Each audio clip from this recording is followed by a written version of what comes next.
عزیز دوستو، اللہ تعالیٰ نے قرآن حکیم میں نبی پاک صلی اللہ علیہ وسلم کی عظمتوں کو، شانوں کو اور بلندیوں کو بیان فرمایا، اور حضور کی مختلف صفات کا تذکرہ فرمایا۔ قرآن پاک میں ارشاد فرمایا کہ یا ایھا النبی انا ارسلناک شاہدا ومبشرا ونذیرا، اے غیب کی خبریں دینے والے محبوب علیہ السلام، ہم نے آپ کو گواہ بنایا ہے، خوشخبری دینے والا بنایا ہے اور ڈر سنانے والا بنایا۔ پھر ارشاد فرمایا کہ وداعیا الی اللہ باذنہ وسراجا منیرا، اور ہم نے آپ کو اللہ کی طرف دعوت دینے والا بنایا اور اللہ کے حکم سے اللہ کی طرف دعوت دینے والا بنایا، وسراجا منیرا، اور آپ کو چمکتا ہوا آفتاب بنایا۔ نبی پاک صلی اللہ علیہ وسلم کی ہر شان ہی وراء الورا ہے، لیکن یہ جو حضور کی صفت مبارکہ ہے نا، داعیا الی اللہ کی، کہ حضور لوگوں کو اللہ کی جانب دعوت دیتے۔ نبی پاک صلی اللہ تعالی علیہ وسلم بندوں کا اپنے رب سے رشتہ جوڑتے، گھبرائے ہوئے لوگوں کو، پریشان لوگوں کو، اور جو لوگ سمجھتے تھے کہ شاید ہم کوئی دنیا کے کمزور لوگ ہیں اور یہ مالدار اور یہ اقتدار والا آدمی ہی بڑا ہے، ان سب کو حضور نے مایوسیوں سے نکالا، اور اللہ کے رسول صلی اللہ علیہ وسلم نے یہ سبق پڑھایا کہ تم سب حضرت آدم کی اولاد ہو۔ عربی کو اجمی پر، گھورے کو کالے پر کوئی فضیلت حاصل نہیں۔ لوگوں کی ہر پریشانی حضور نے نکال کے ان کا رجوع ان کے رب کی طرف کرایا۔ ہمارے ہاں یہ ہوتا ہے کہ انسان کو پریشانی کوئی بھی ہو اسے سکون نہیں لینے دیتی، وہ کوئی بھی ہو۔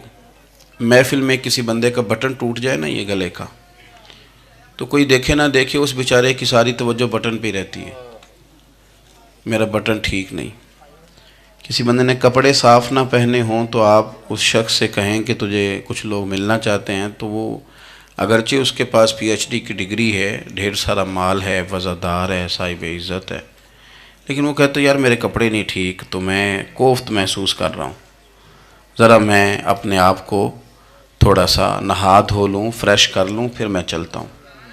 آپ کے ظاہری جسم پر ایک آدھ دھبا ہو تو وہ آپ کو سکون نہیں لینے دیتا، اور اگر دھبے باطن پہ لگ جائیں، بہت سارے دھبے ہیں جو باطن پہ ہوتے ہیں، مجھے جان لو، مجھے پہچان لو، میرا بھی کوئی نام ہے، میں بھی کچھ ہوتا ہوں، یہ بھی ایک دھبا ہے، ایک مصیبت ہے۔ اور میری عزت کرو، مجھے بھی کسی طریقے سے کسی نشست پہ جگہ دو، یہ بھی ایک دھبا ہے۔ یہ ہمارے ہاں، ہمارے ملک کے اندر سیاستدانوں سے لے کر مذہبی لوگوں تک الا ماشاءاللہ پروٹوکول کا ایک مزاج آیا ہے کہ بھی بڑی دشواری پیدا کرتا ہے عام لوگوں کے لیے، بڑی آزمائش میں لوگ آ جاتے ہیں۔ حسد کر لینا، کسی بندے کی نعمت کو دیکھ کے جلنا، یہ بھی آپ کو بڑا بے سکون رکھتا ہے۔ تکبر کرنا کہ میں کوئی چیز ہوں اور باقی کو تھوڑے سے مجھ سے چھوٹے ہیں، یہ سارے دھبے، یہ ساری نقصان کی چیزیں۔ اور نبی پاک صلی اللہ علیہ وسلم نے تعریف یہ بیان کی، فرمایا ما حاک فی صدرک، یہ جو تیرے گناہ ہیں یہ تیرے سینے میں کھٹکیں گے، یہ تجھے بے چین رکھیں گے، یہ کانٹے کی طرح چبھیں گے۔ تو جتنے مرضی اچھے کپڑے پہن لے، جتنی مرضی اونچی جگہ بٹھا دیا جائے، اگر تیرے اندر کوئی روگ ہے وہ تجھے سکون سے نہیں جینے دے گا۔ رسول کائنات صلی اللہ علیہ وسلم نے نا لوگوں کی توجہ رب کریم کی جانب لگائی۔ حضور نے لوگوں کو بتلایا کہ تمہارا رب نا عاجزی کو پسند کرتا ہے، تمہارا رب سادگی کو پسند کرتا ہے، تمہارا رب انسانوں سے پیار کرنے والے کو پسند کرتا ہے۔ حضور سید عالم صلی اللہ علیہ وسلم نے ہمیں یہ سبق پڑھایا کہ زیادہ باتیں کرنے والے کو نہیں، اللہ سچ بولنے والے کو پسند کرتا ہے۔ بہت اونچے اور لمبے چوڑے دولت والے اور مالدار آدمی کو نہیں، بلکہ جو آدمی دیانتداری سے زندگی گزارے، رب اس کو زیادہ محبوب رکھتا ہے۔ تو ہماری یہ جتنی بھی آزمائشیں ہیں، میلاد والے محبوب صلی اللہ علیہ وسلم نے نا یہ ساری ہماری دور فرما دی، ساری۔ آپ دیکھیں ہمارے ہاں ایک بیماری ہوتی ہے، وہ تکبر کی بیماری ہے، اور وہ صرف مالدار کوئی نہیں ہوتا، بلکہ حضرت سعدی شیرازی فرماتے ہیں کہ میں نے بہت سارے جھکے ہوئے لوگوں میں تکبر دیکھا ہے. جو بڑا میٹھا بولتے ہیں نا، کئی دفعہ کہتے ہیں جی کیا بات ہے جی، سبحان اللہ ماشاء اللہ، بڑا میٹھا بولتے ہیں، تو یہ نہیں میٹھا نہیں بول رہے ہوتے، یہ آپ کو شیشے میں اتار رہے ہوتے ہیں. آپ نے کسی کی تعریف کرنی ہے تو پشت کے پیچھے کریں، وہ اصل تعریف ہے. آپ کوئی ایسا کام نہ کریں جس سے چھلکے لفظوں میں کہ میں نے کسی کو بنایا ہے. اس سے نا آپ کو خود محسوس ہوگا کہ میں حقیقت پہ زندگی نہیں گزار رہا، میں تو کوئی اداکاری کر رہا ہوں. اور جو لوگ کہتے کچھ اور ہیں کرتے کچھ اور ہیں تو وہ خود بڑے پریشان رہتے ہیں. وہ جانتے ہیں کہ یار یہ میں کہاں الجھ گیا ہوں. تو بھائی یہ جو بہت زیادہ ہمارے دلوں کے اندر چیز ہے، اور یہ ہر مقام پر بہت سارے لوگوں کو یہ چیز حاصل ہے. میں دیکھتا ہوں کہ درجہ بدرجہ ان چیزوں کا شمار ہے. کچھ کا خیال ہے کہ میری ڈگری زیادہ ہے، اور کچھ کا خیال ہے کہ مجھے عقل زیادہ ہے. کچھ کا خیال ہے کہ میری شہرت زیادہ ہے، تو کچھ کا خیال ہے کہ میری دولت زیادہ ہے. آہستہ آہستہ وہ الجھاؤ پیدا ہوتا ہے. کسی کا کچھ نہیں جاتا، وہ خود آدمی بے چین رہتا ہے. حال دیکھیں نا، یہ میری طرح کو بندہ آ جائے نا محفل میں جس کو عادت ہے اسٹیج پہ بیٹھنے کی، اچھے لوگوں کی، بزرگوں کی، سادات کی بات نہیں کرتا، تو اس کو کبھی بیچارے کو پیچھے بیٹھنا پڑ جائے نا تو وہ گردن اونچی کر کر کے نقیب محفل کو دکھاتا ہے کہ میں آ گیا، کسی طریقے مینوں بھی ساتھ لے کے. بے چین رہتا ہے. اور اگر اسے سکون حاصل ہو کہ بھئی حضور کی محفل میں بیٹھنا ہے، جہاں جگہ مل گئی وہیں پہ ٹھیک ہوں، اور وہ سکون کے ساتھ. دیکھو اس محفل کا مہمان خصوصی میں نہیں، حضرت بزرگ تو سرپرستی کاری رہے ہیں، میں نہیں. اس محفل کا تو مہمان خصوصی وہ بندہ ہے جس نے محفل سے پہلے یہاں جھاڑو دیا ہے، جس نے یہاں دریاں بچھائی ہیں، جس بیچارے کی فوٹو بھی کوئی نہیں آئی، وہ مہمان خصوصی ہے. اور اس محفل کا تو وہ مہمان خصوصی ہے جو چپ کر کے کہیں کونے میں بیٹھا ہے، اس کو کوئی دلچسپی نہیں کہ کوئی مجھے بھی جانے گا، کوئی مجھے بھی پہچانے. اسے تو اتنا پتہ ہے کہ میں اپنے پیارے حبیب کی تعریف سننے کے لیے آیا ہوں. آپ اپنے اس طرح آپ کا ذوق دوبالا رہے گا اگر آپ عاجزی کے ساتھ، انکساری کے ساتھ، رب رسول کی رضا کے لیے کسی جگہ بھی آپ اپنے آپ کو سیٹ کر لیں گے تو ماحول آپ کا ٹھیک رہے گا. ورنہ آپ الجھاؤ کا شکار ہیں، ورنہ آپ پریشان ہیں، ورنہ آپ تکلیف میں، ورنہ آپ آزمائش میں. بخاری شریف میں حدیث ہے، قاضی ایاز مالکی رحمۃ اللہ علیہ نے بڑی تفصیل سے لکھی ہے. راوی حضرت انس بن مالک ہیں. ایک بندہ بڑی دور سے آیا نبی پاک صلی اللہ علیہ وسلم کی زیارت کے لیے، بڑی دور سے. عرب کے جو سردار ہوتے تھے ان کے بڑے ناز نخرے ہوتے تھے. وہ خیر آج بھی ہیں، پروٹوکول کا ماحول آج بھی، یعنی وزیر صاحب کے آگے دو چار گاڑیاں نہ ہوں تو ان کو مزہ ہی نہیں آتا. پولیس والے آگے پیچھے بھاگیں تو حالانکہ ان کو نہیں پتا کہ جو پولیس والے آگے پیچھے بھاگ رہے ہیں نا، یہ حکومت بدلی تو گرفتار کرنے بھی انہوں نے ہی آنا ہے. لیکن وہ بڑا مزہ آتا ہے جب لوگ گاڑی کے پیچھے بھاگتے ہیں. کیا بات ہے جناب، بڑی بات. اور ہماری طبیعتوں میں پتہ نہیں کون سی، یہ پیسے پھینکنے والے دوست مجھ سے ناراض نہ ہو جائیں، لیکن میں اکثر سوچتا ہوں کہ یار یہ کس طرح کا کام ہے کہ پہلا کھلارنے پھر آپ اکٹھے کرنے. تو آپ کٹھے دے دیں جس کو دینے ہیں، ختم ہو جائے بات. یعنی وہ محفل میں نا گپ شپ ہو رہی ہوتی ہے، اکٹھے کرنا لے، پان دینا لے، کس چکر میں پڑ گئے. حضور غوث اعظم رضی اللہ تعالیٰ عنہ کی محفل میں شیخ یحییٰ نجار آیا کرتے تھے تو وہ کہتے تھے کہ ہم وہاں گنتے تھے آج کتنے بندوں نے توبہ کی، تو ہم سے گنے نہیں جاتے تھے، اتنے لوگ توبہ کرتے تھے. بزرگوں کی محفلوں میں توبہ کرنے والے گنے جاتے تھے، ہماری محفلوں میں پیسے گنے جاتے ہیں اور وہ پرچیاں دی جاتی ہیں. ایسا نہ کریں، اس سے گھٹن پیدا ہوتی. اور پھر جو نوٹوں والے ہوتے ہیں وہ فرنٹ سیٹوں پہ آ جاتے ہیں. بہت سارے غریب سوچتے ہیں کہ میرے پاس بھی اگر کرارے نوٹ ہوتے تو میں بھی آگے ہوتا. تو کم از کم یہ جو میلاد کی محفل ہیں ان میں تو سب کو ایک جیسا رہنے دے. یہاں تو امیر غریب کا فرق نہ ہو، اس کو تو مہربانی کریں. تو نبی پاک صلی اللہ علیہ وسلم کی خدمت میں وہ شخص بڑی دور سے آیا. تو عرب کے بادشاہوں کا مزاج تھا، پروٹوکول بڑا چاہتے تھے. ان کا تو یہ طریقہ تھا کہ حکمرانی کرنی ہے جیسے بھی ہو. اگر کسی غلام نے دھوپ میں بندھا رہ گیا، اونٹ اور چھاؤں میں نہیں باندھا تو درے مارتے تھے، اور اگر اس نے کھول کے باندھ دیا تو پھر بھی مارتے تھے. کہتے تھے اتنا سیانا ہو گیا تو انہیں پوچھا ہی نہیں، خود بخود ہی باندھ دیا. وہ شخص حضور کی بارگاہ میں آیا اور بہت سارے لوگوں کے پاس کیونکہ وہ جاتا تھا اپنے سربراہ کا پیغام لے کے، تو وہ کانپ رہا ہے جب حضور کی بارگاہ میں گیا، ڈر رہا ہے. اب ذرا بات کو سمجھنا، نبی پاک صلی اللہ علیہ وسلم نے اس سے فرمایا کیوں ڈرتے ہو؟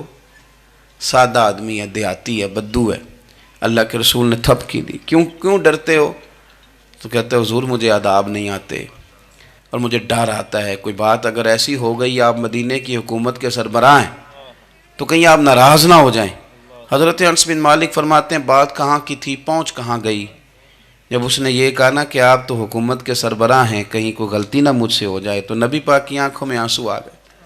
حضور رونے لگے اور نبی پاک صلی اللہ علیہ وسلم فرمانے لگے نہ بھائی تو کسی حکومت کے سربراہ کے پاس نہیں آیا، نہ تو اس بیٹے کے پاس آیا ہے جس کی ماں گوشت کے خشک ٹکڑے کھا کے بھی گزارا کر لیتی.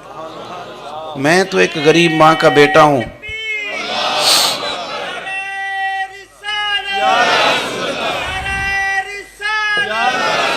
بھائی اگر آپ کا یہ ذوق بن جائے، دیکھو نا آج تو لوگ بھول جاتے ہیں نا، کپڑے بدل لیتے ہیں تو وہ سمجھتے ہیں کہ شاید سارا کچھ ہی بدل گیا.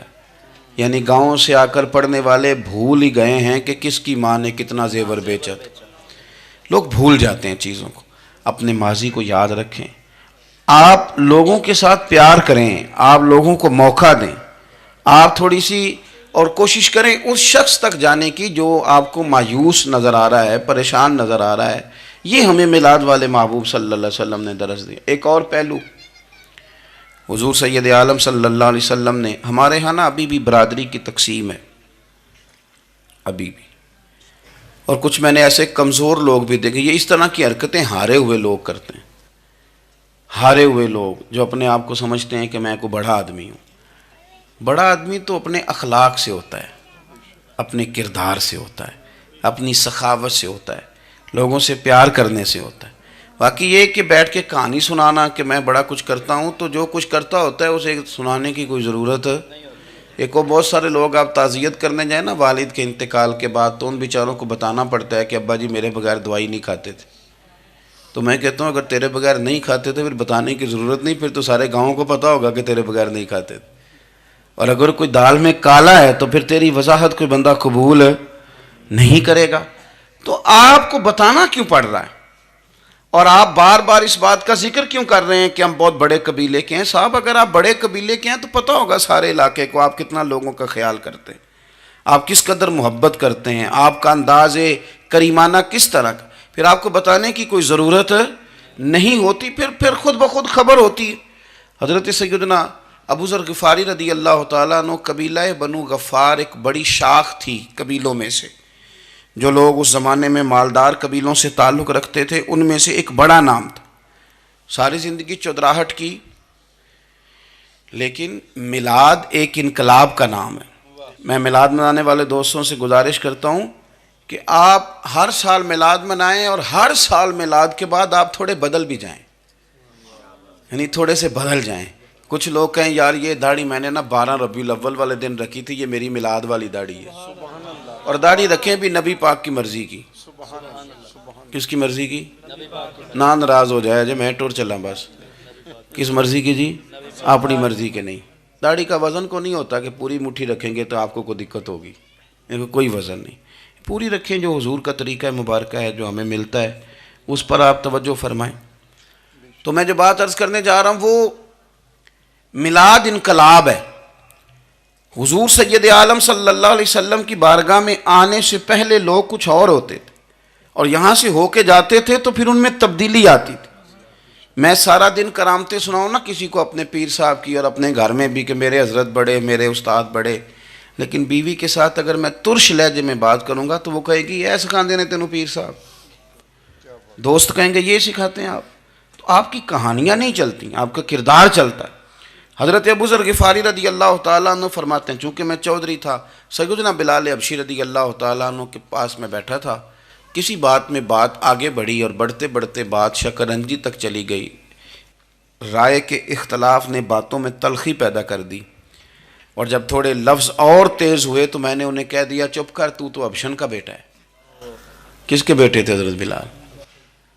کہتے ہیں جب انہوں نے مجھے کہا تو میرا دل بڑا ٹوٹا، لیکن میں نے ارادہ کیا کہ میں نے حضور کی بارگاہ میں نہیں عرض کرنی. اب ہر بات کی ہم حضور کی بارگاہ میں شکایت کریں. لیکن میں جا کے مسجد میں بیٹھا اور جب سرکار آئے نا، ارادہ نہیں تھا کہ عرض کروں گا، لیکن حضور کا چہرہ دیکھا تو دکھ میرا خود ہی تازہ ہو گیا۔ رونے کا بھی تو تب ہی مزہ آتا ہے نا کوئی اپنا ملے تو۔ فرماتے ہیں کہ میرے آنسو نہ بغیر اختیار کے چھلک پڑے اور میں کھل کے روئے، کھل کے۔ قربان جاؤں محبوب کے بھی حضور نے پاس نہیں بلایا، بلکہ نبی پاک اٹھ کے خود میرے پاس آئے اور مجھے کندھوں سے پکڑ کے سینے سے لگایا، اور جب میں کھل کے رو لیا تو حضور میرے آنسو پوچھنے لگے۔ کچھ شعر ایسے ہوتے ہیں جو کسی نے کہے ہوتے ہیں، اور کہنے والا جو ہوتا ہے وہ صاحب حال ہوتا ہے، تو اس میں کچھ خوبصورتی زیادہ ہی ہو جاتی ہے۔ ایک پنجابی کے شاعر ہمارے گجرات میں گزرے، بزرگ تھے، ان کا ایک شعر ہے، وہ کہتے ہیں ایک واری میری آنکھیاں چوں اونا نے اتھرو پونجے سن، ایک واری میری آنکھیاں چوں اونا نے اتھرو پونجے سن، ہن تے چسکا پہ گیا رونے دا۔ ایک واری میری آنکھیاں چوں اونا نے اتھرو پونجے سن، ہن تے چسکا پہ گیا رونے دا، تے ہر ویلے آہو زاری دا۔ تو میں روز رونے لگا ہوں، مزہ ہی بڑا آیا ہے جب سے محبوب نے چپ کرانا شروع کیا۔ میرے عزیز، اور پھر حضرت بلال حبشی رضی اللہ تعالیٰ عنہ چونکہ حضور کے غلام تھے اور انہیں پتہ تھا کہ سرکار میری ناز برداری کرتے ہیں، حضور نے چپ کرایا۔ فرمایا کیوں روتے ہو؟ تو عرض کرنے لگے یا رسول اللہ صلی اللہ علیہ وسلم، اگر میں حبشن کا بیٹا ہوں تو میری تو غلطی کوئی نہیں نا، یہ تو تقسیم اللہ کی ہے نا۔ الذی خلقک فسواک فعدلک فی ای صورت ما شاء رکبک، جس طرح وہ چاہتا ہے، جس کو چاہتا ہے اس طرح کی اس کی صورت بنا دیتا ہے۔ تو مجھے حبشن کا بیٹا کہا جاتا ہے، میری غلطی کیا ہے؟ حضرت بلال نے بھی نہیں بتایا کس نے کہا ہے، لیکن نبی پاک صلی اللہ علیہ وسلم نے کیا فرمایا؟ امام یوسف صالحی نے لکھا ہے، ذرا غور کرنا بات پر، تسلیاں لوگ اور رنگ میں بھی دیتے ہیں، پر یہ تسلی بڑی انوکھی ہے۔ حضور فرمانے لگے بلال اگر تو حبشن کا بیٹا ہے تو پریشان کیوں ہوتا ہے؟ کالے رنگ والی ماں کا بیٹا ہے تو پریشان کیوں ہوتا ہے اگر تیری والدہ کا رنگ کالا ہے تو؟ عرض کی حضور آپ کیا فرمانا چاہتے ہیں؟ تو سرکار فرمانے لگے میں دو ماؤں کا بیٹا ہوں، ایک جناب آمنہ جنہوں نے مجھے پیدا کیا، اور ایک حضرت ام ایمن جنہوں نے میری پرورش کی، مجھے بڑا کیا۔ حضور فرمانے لگے میری ماں آمنہ کا رنگ گورا تھا اور میری ماں ام ایمن کا رنگ کالا ہے۔ تو فرمایا اگر تجھے کسی نے کالے رنگ والی ماں کا بیٹا کہا تو اسے کہہ دینا مدینے والی محبوب کے بھی تو ایک والدہ کا رنگ کالا ہے، تو کہہ دینا۔ حضرت بلال کہتے ہیں کہ وہ اس طرح کی تسلی تھی، طفل تسلیاں نہیں جس طرح کی ہمیں دی جاتی، وہ اس طرح کی خوبصورت تسلی تھی کہ اس کے بعد میرا دل ایسا ٹھنڈا ہوا، پھر کسی کا تانا نہیں رہا، پھر کسی کی تکلیف نہیں رہی۔ رسول پاک صلی اللہ تعالیٰ علیہ وسلم نے یہ جو آج تقسیم ہے ہمارے ہاں اونچ نیچ کی، چھوٹے بڑے کی، ذات برادری کی، حضور فرماتے ہیں میں نے پاؤں کے نیچے رکھ کے کچل دی، اب اس کا کوئی سٹیٹس نہیں رہا، اب یہ کوئی معاملہ نہیں۔ پھر میرے بھائی ایک معاملہ ہمارے اندر جو اور بڑی شدت کے ساتھ آیا ہے اور جس نے بڑا زور پکڑا ہے، وہ یہ ہے کہ ہم نا پڑھے لکھے لوگوں سے معذرت کے ساتھ، پڑھے لکھے لوگوں کا بھی ایک مسئلہ ہے، وہ دوسروں کو جاہل کہنا ضروری سمجھتے ہیں، الا ماشاء اللہ۔ میں اکثر کہتا ہوں کہ یہ تو آسان کام ہے نا، آپ نے کہہ دیا جاہل نہیں جی سارے پنڈ والے، یہ تو بڑا آسان کام ہے، تو جان چھڑانے والی بات ہے۔ ان پڑھ ہیں جی اس قوم دا کچھ نہیں بن سکتا، بھی تو آسان کام ہے، جان چھوٹ گئی۔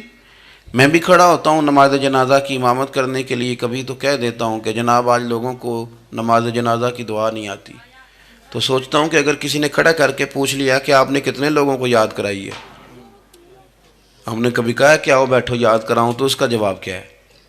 تنقید کرنا آسان کام ہے اور تعمیر کرنا یہ مشکل مرحلہ ہے۔ عزیز دوست، ہمارے ہاں نا ان پڑھ بندے کے ساتھ اور اس بندے کے ساتھ جس کی سوچیں محدود ہیں، ہمارا رویہ اتنا تلخ ہوتا ہے۔ بھائی مزہ تو تب آتا ہے نا جب آپ کو، کچھ لوگ کہتے ہیں میں اچھے کے ساتھ اچھا ہوں، تو اچھے کے ساتھ تو ساری دنیا اچھی ہوتی ہے، آپ نے اس میں کیا کمال کیا؟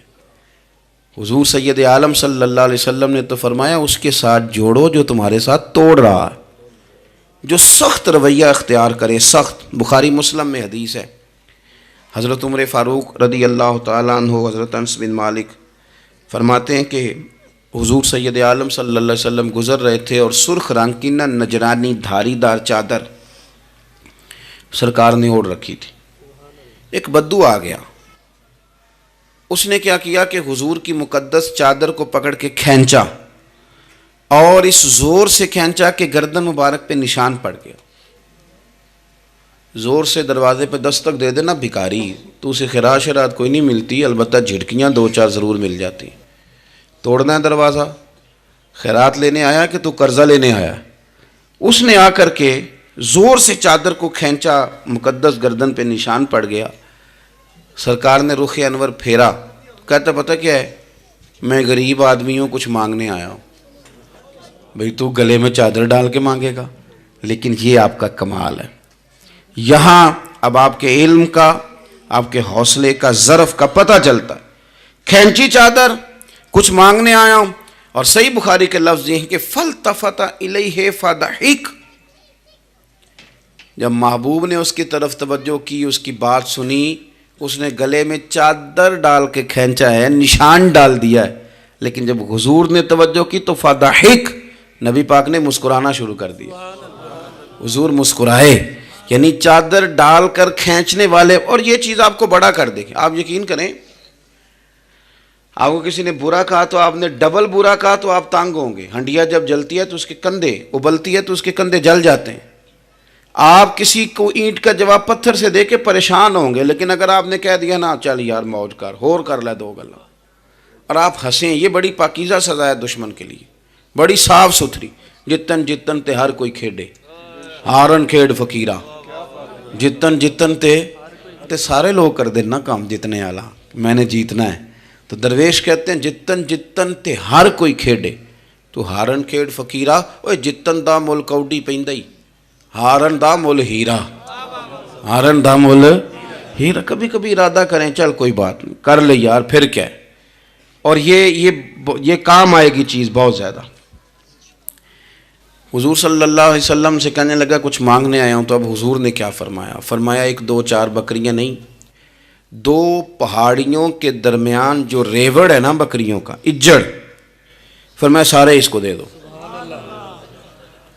اب اس نے وہاں تو کوئی جملہ نہیں کہا، گھر چلا گیا اپنے گاؤں قبیلے، اور وہاں جا کے لوگوں سے کہنے لگا سارے ادھر بیٹھے ہو، جاؤ دوڑ جاؤ مدینے جا کے مصطفیٰ کا کلمہ پڑھو۔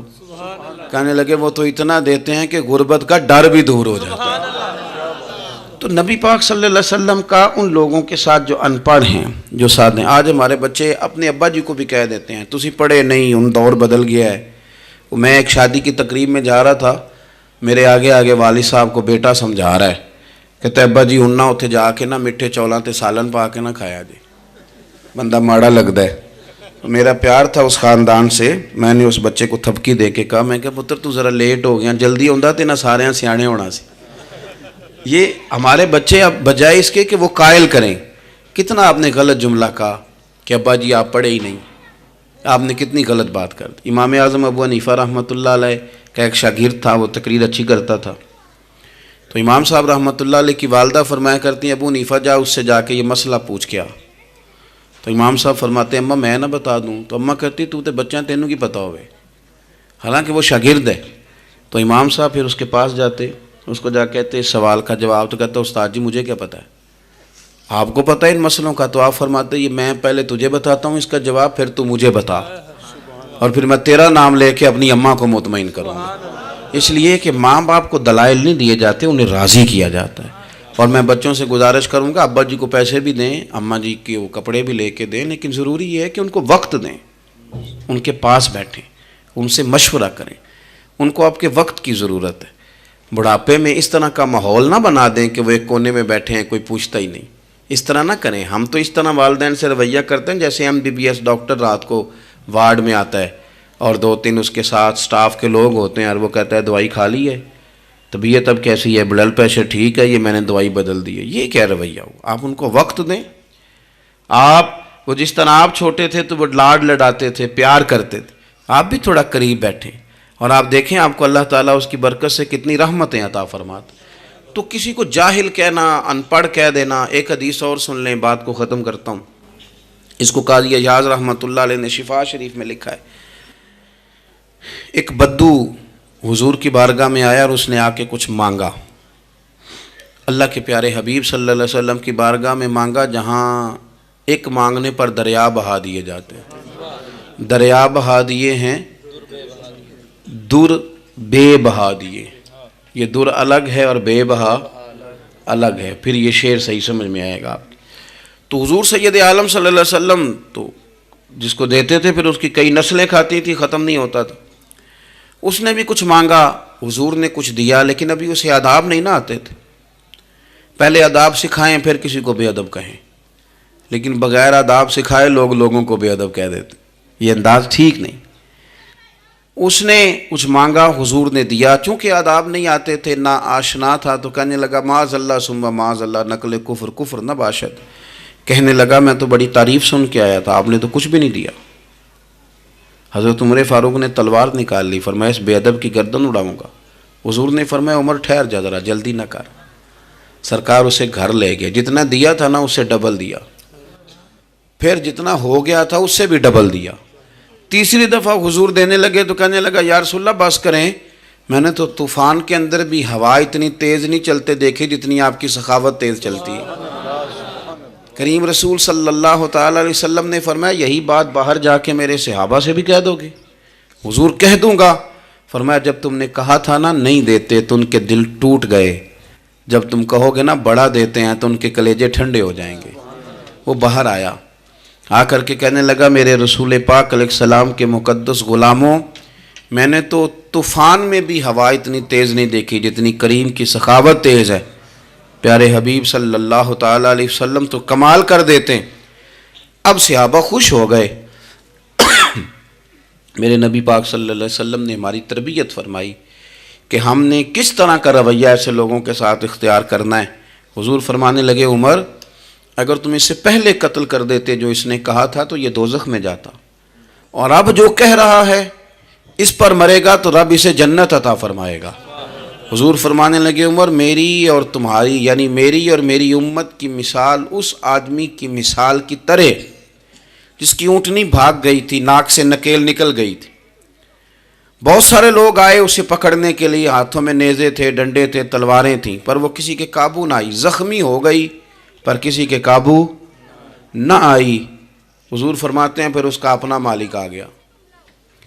اس نے تھوڑا سا چارہ اٹھایا، میری طرف دیکھیے گا جی، چارہ اٹھایا، اونٹ اس نے اس کو تھپکی دی، بغیر کسی کی مدد کے ناک میں نکیل ڈالی. پھر اونٹنی پر سوار ہوا اور کہنے لگا لوگوں تم نے میرے جانور کو بڑی تکلیف دی، اونٹنی میری ہے، اسے سنبھالنے کا طریقہ بھی مجھے ہی آتا ہے. گویا حضور فرما رہے ہیں عمر یہ امت میری ہے تو اسے کس طرح سنبھالنا ہے یہ طریقہ بھی مجھے ہی آتا ہے. ان کی کہاں کس بنیاد پر کس رنگ میں تربیت کرنی ہے یہ میں جانتا ہوں. ہمیں اگر ہماری زندگی انصاف والی ہو، عاجزی والی ہو، اطمینان والی ہو، عاجزی بھی دل کا نام ہے، اطمینان بھی دل کا نام ہے. بہت سارے گردنیں جھکانے والے بھی عاجز نہیں ہوتے. اپنے دل سے تہیہ کر لیں کہ میں کسی شخص کو بھی اپنے سے چھوٹا نہیں جانتا، کمزور نہیں جانتا. میں کسی شخص کے بارے میں بھی یہ رویہ نہیں رکھتا کہ یہ کوئی برا ہے. اگر کہیں ضرورت پڑے تو کسی کی اصلاح کریں. اگر وہ اصلاح قبول نہ کرے اور آپ کو محسوس ہو کہ یہ معاملہ آپ کے بس میں نہیں تو پھر بھی اس کے لیے دعا کریں. کسی کونے میں جا کر کے تنقید کرنے کی اجازت نہیں ہے. اپنے آپ کو سمیٹیں، سوچوں کو بکھرنے سے سمیٹیں، اچھا سوچا کریں. جو لوگ اچھا سوچتے ہیں وہ صحت مند رہتے ہیں، ان کی سوچیں تازہ رہتی ہیں.